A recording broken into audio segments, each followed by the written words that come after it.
Madinah TV. Bismillahirrahmanirrahim. Assalamualaikum warahmatullahi wabarakatuh. Bismillahi wahdah, wassalatu wassalam ala rasulillah wa ala alihi wa sahbihi wa man tabi'ahum bi ihsanin ila yaumiddin, amma ba'du.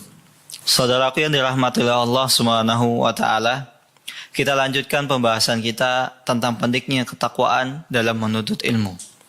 Imam Sahnun rahimahullahu ta'ala berkata bahwasanya dahulu kala Imam Ibnu Qasim biasa menasihati kita bahwasanya hendaknya kita selalu bertakwa kepada Allah subhanahu wa ta'ala dalam menuntut ilmu. Karena apa? Sesungguhnya fa inna qalil hadal amr ma'a taqwallah katsir. Sesungguhnya menuntut ilmu, jika kita dasari dengan ketakwaan oleh Allah subhanahu wa ta'ala, maka sungguh ilmu ini banyak sekali.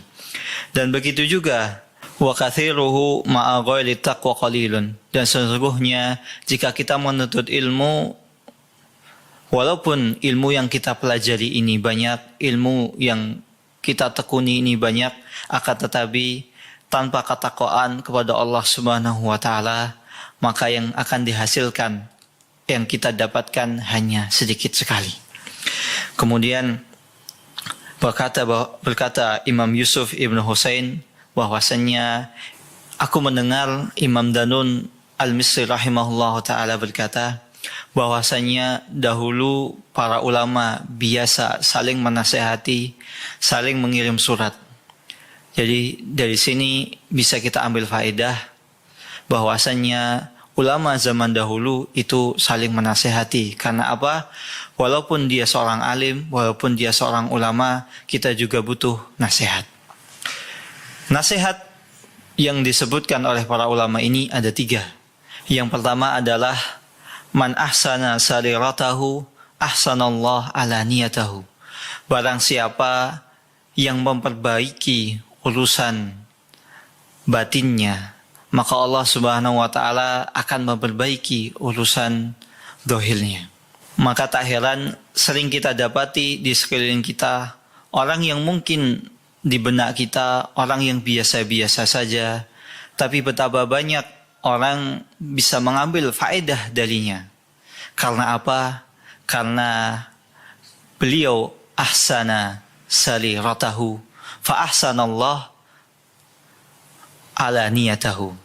Maka Allah subhanahu wa ta'ala akan karena dia memperbaiki urusan batinnya, maka Allah akan memperbaiki urusan dohirnya. Karena mungkin bisa jadi keikhlasannya kepada Allah subhanahu wa ta'ala, rojaknya, khaufnya, muraqabatullah, dia selalu gerak-geriknya, dia selalu merasa diawasi oleh Allah subhanahu wa ta'ala, maka Allah subhanahu wa ta'ala memperbaiki urusan dohirnya. Yang kedua, nasihat para ulama adalah man aslaha bainal. Yang kedua adalah wa man aslaha ma bainahu wa bainallah aslahallah ma bainahu wa bainan nas. Dan barang siapa yang memperbaiki urusannya antara dirinya dan antara Allah, maka Allah subhanahu wa ta'ala akan memperbaiki urusannya dengan manusia lainnya. Maka bisa kita pahami barang siapa yang memperbaiki urusan vertikalnya, yaitu urusan dengan Sang Pencipta Allah subhanahu wa ta'ala, maka Allah subhanahu wa ta'ala akan memperbaiki urusannya dengan sesama manusia, yaitu urusan horizontal. Dan perlu kita pahami urusan di antara dirinya, antara seorang manusia dan antara Allah ini sangat berkaitan erat tentang keikhlasannya, tentang urusan batinnya. Maka Allah subhanahu wa ta'ala memudahkan dirinya ketika dia telah benar-benar ikhlas, benar-benar khauf, benar-benar berharap hanya kepada Allah, benar-benar hanya tawakal kepada Allah, dan benar-benar selalu diawasi oleh Allah, maka setiap gerak-geriknya ketika bermuamalah dengan manusia akan terasa baik.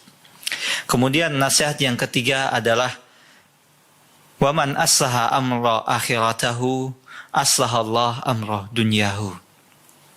Dan barang siapa yang memperbaiki urusan akhiratnya, dia selalu memperhatikan setiap urusan akhiratnya, setiap amalnya selalu diikhlaskan, ditujukan kepada Allah, hanya mengharap ridha Allah Subhanahu wa taala, hanya mengharap semata Allah Subhanahu wa taala, maka Allah Subhanahu wa taala akan memperbaiki urusan dunianya. Kita sering dapati orang-orang sukses dalam urusan dunia, tapi terkadang luput dalam benak kita, dalam pikiran kita, kenapa orang tersebut bisa sukses dalam perkara dunianya. Kita hanya melihat, oh mungkin karena dia ahli di bidangnya, oh mungkin karena dia mempunyai staf khusus yang mahir, oh dia karena dia lulusan perguruan tinggi, oh karena dia lulusan luar negeri, maka tak heran dia akan sukses dalam urusan dunianya. Mungkin karena dia lulusan Amerika, lulusan Jerman, kemudian kita dapati, oh orang tersebut, wajar orang tersebut sukses dalam dunianya. Nggak heran lulusan S3 Amerika, nggak heran lulusan S3 Jerman.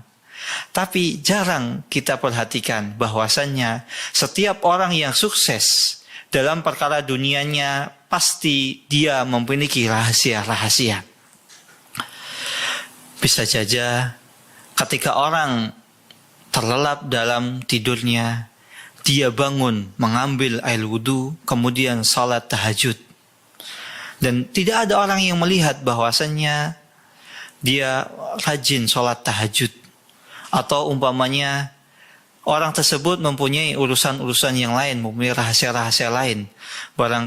Bisa jadi karena setiap hari dia selalu bersedekah kepada fakir miskin, atau amalan-amalan rahasia lain yang dia sengaja dia sembunyikan agar orang lain tidak mengetahui. Karena apa? Dia meyakini barang siapa yang memperbaiki urusan akhiratnya, ikhlas karena Allah Subhanahu wa taala, maka Allah Subhanahu wa taala akan memperbaiki urusan dunianya. Sehingga Allah Subhanahu wa taala memberikan jalan kemudahan untuk sukses dalam urusan dunia, bisnisnya, kerjanya, urusan dengan saudaranya, tetangganya, ataupun bahkan urusannya dengan anak dan istrinya. Maka 3 nasihat ini perlu kita camkan, perlu kita ingat betul bahwasannya barang siapa yang memperbaiki urusan batinnya, maka Allah Subhanahu wa taala akan memperbaiki urusan lahirnya. Dan yang kedua, barang siapa yang memperbaiki urusannya dia dengan Allah Subhanahu wa taala, maka Allah Subhanahu wa taala akan memperbaiki urusannya dengan manusia lainnya. Kemudian yang ketiga, barang siapa yang memperbaiki urusan akhiratnya, ikhlas karena Allah Subhanahu wa taala, setiap amalannya, setiap mengajarkan ilmu, mempelajari, dia niatkan ikhlas karena Allah Subhanahu wa taala, mengharap ridha Allah, mengharap wajah Allah, maka Allah Subhanahu wa taala akan memudahkan urusan dunianya. Semoga yang sedikit ini yang bisa saya sampaikan, terutama nasihat ini, terutama untuk saya pribadi, dan semoga bisa diambil oleh sahabat sekalian. Kita tutup sekian. Wabillahi taufiq wal hidayah. Wassalamualaikum warahmatullahi wabarakatuh.